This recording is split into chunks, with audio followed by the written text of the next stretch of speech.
Hello everyone, welcome back to DIY Geek YouTube channel. I just want to make a quick video how to reset this Kasa by TP-Link smart plug.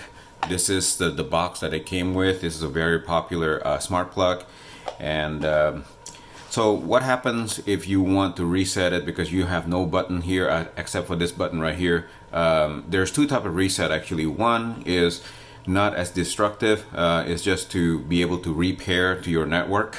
And that's by pressing this button for 5 seconds.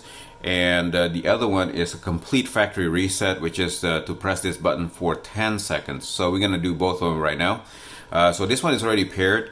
The reason why you know it's already paired and it's working is because there is no light, and then if you press it when it's on at an on stage, the blue light is on, and then when you press it again, the blue light is off. Now what we're gonna do is press it and hold for 5 seconds, and the blue should turn into a blue and amber blinking. That means that it's in app configuration or discovery mode.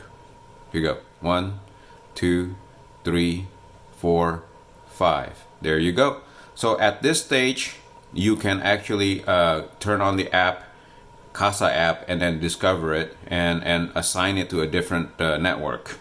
Okay, so that's reset number one. Reset number two is to do a complete factory reset. Okay, so I'm gonna press it. 1, 1000, 2, 1000, 3, 1000, 4, 1000, 5, 1000, 6, 1000, 7, 1000, 8, 1000, 9, 1000, 10, 1000. And there's the click. You're gonna hear a click, and then now it's gonna blink slow, blue and orange. That means everything is gone. This is as if it was brand new. So those are the two reset method: 5-second hold and 10-second hold basically. Thank you for watching this video. I hope you find this useful. If you do, please give it a thumbs up. If you would like to buy more of the TP-Link Kasa, which is a great value, please use the link in my description and in the first comment, so that I can get some commission and keep making these videos for y'all. Thank you. Bye. Thank you for watching. Please subscribe to my channel to see more do-it-yourself video like these and support my channel. Thank you.